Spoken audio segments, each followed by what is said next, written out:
The morning had barely begun when Emma Clarke pressed her ID badge against the hospital scanner and walked through the sterile hallway, her tired eyes half hidden behind the blue mask.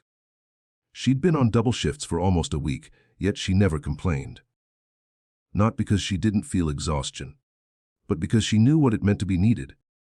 Her life was simple, quiet, and built around others.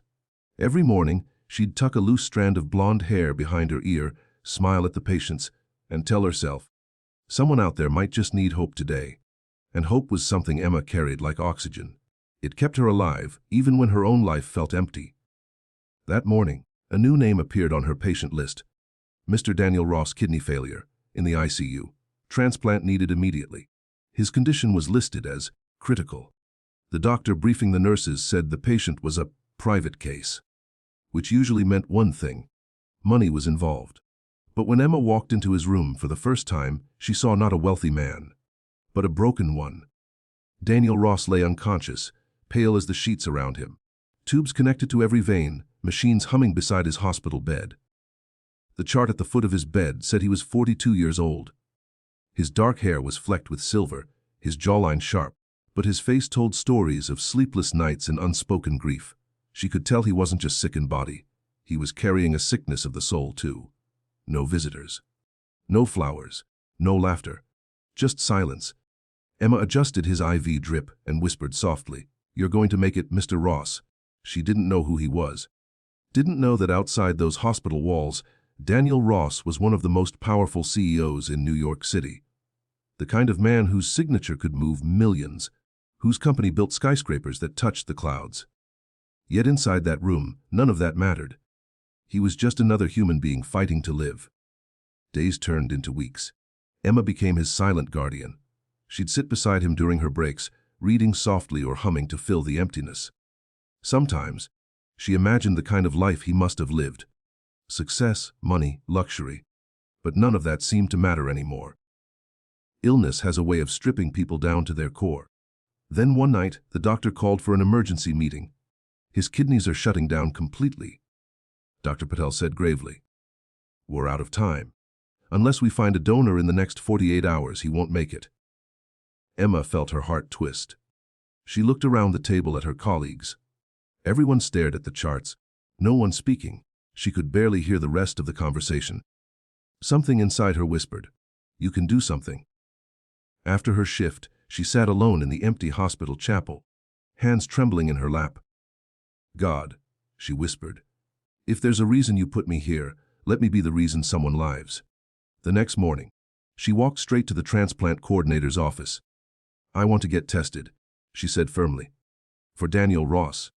The nurse looked at her in surprise. "Emma, do you even know him?" She shook her head. "No, but he deserves a chance." The days that followed were filled with blood tests, forms, and quiet prayers. When the results came back, the coordinator's eyes widened. "You're a match." Emma smiled softly. "Then let's do it." She didn't tell anyone, not her family, not her friends. She didn't want attention or sympathy. She just wanted to help. Somewhere deep down, she believed that maybe this was her purpose, to give someone else the life she never truly lived for herself. The surgery was long, painful. She woke up weak, her abdomen aching, her vision blurry. But the first thing she asked was, "How is he?" "He's stable," the doctor said gently. "You saved his life." A tear welled in her eyes. That was enough. That was everything. Days later, Daniel regained consciousness. He had no idea who had donated the kidney. The hospital policy kept donors anonymous unless both parties agreed to meet. But as he recovered, he kept asking questions. Who did this for me? Who would do that without even knowing me? He had spent his entire life surrounded by people who wanted something from him. His money, his name, his power. No one had ever given without a reason. Until now, when he was discharged, he felt something he hadn't felt in years: gratitude. Genuine, humbling gratitude. He made a quiet promise. Whoever that person was, he would find them. Not to repay them, but to understand why. Months passed. Emma returned to her night shifts, her body healing slowly, her heart content. She thought of him sometimes, wondering if he'd found happiness again. But she never expected to see him again. Until one rainy evening, the hospital doors slid open, and a tall man in a dark suit stepped inside. His presence was commanding, his gray eyes calm but searching. The nurses whispered, "That's Daniel Ross, the CEO of Ross Industries." Emma froze. Her heart raced. He looked so different, alive, strong, full of quiet purpose. He walked up to the nurse's desk and said, "I'm looking for Emma Clarke." Her name. When she turned, he saw her. Their eyes met for the first time, not through pain and tubes, but through life and light. He approached her slowly, his voice trembling. You're the one." Emma's cheeks flushed. "You weren't supposed to find out." Daniel's eyes softened. "How could I not? You gave me my life back. You gave me something I didn't think existed anymore, faith in people." She smiled shyly. "I didn't do it for recognition. I did it because I could." He nodded, emotion catching in his throat. "Then at least let me thank you properly." She shook her head gently. "You already did, by living." But Daniel couldn't let it end there. He started visiting her during her breaks, bringing her coffee, asking about her life. He learned she lived alone in a small apartment, that she took care of an elderly neighbor, that she volunteered at the children's ward on weekends. The more he learned, the more he realized. Emma Clarke had given him far more than a kidney. She had given him a reason to live differently.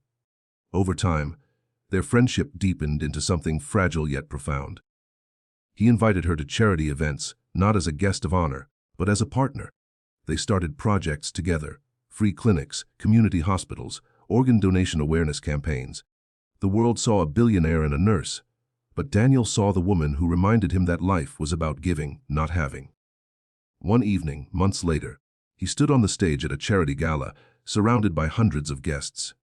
Cameras flashed, champagne glasses clinked, but his speech silenced the room. "I once believed that wealth was measured by what you owned," he said slowly, his gaze finding Emma at the back of the hall. "But a woman I met in a hospital taught me that real wealth is measured by what you give." I stand here today because she gave a part of herself to a stranger, and in doing so, gave me back my soul. The audience rose to their feet, tears glistening in their eyes. Emma's heart swelled, not from pride but from quiet gratitude. Later that night, as the guests left and the lights dimmed, Daniel approached her. "You changed my life," he whispered. She smiled softly, the same way she had the day she first saw him lying in that hospital bed. "No," she said gently. "You changed your own because you chose to believe again." He took her hand, holding it with reverence. "Then maybe," he said, "we both saved each other." Outside, the rain fell softly against the glass windows, washing the city clean. And for the first time in years, Daniel Ross, the lonely CEO, felt something money could never buy: peace. Because sometimes the greatest wealth isn't found in what you own, but in the heart of the one who gives, without ever expecting anything in return.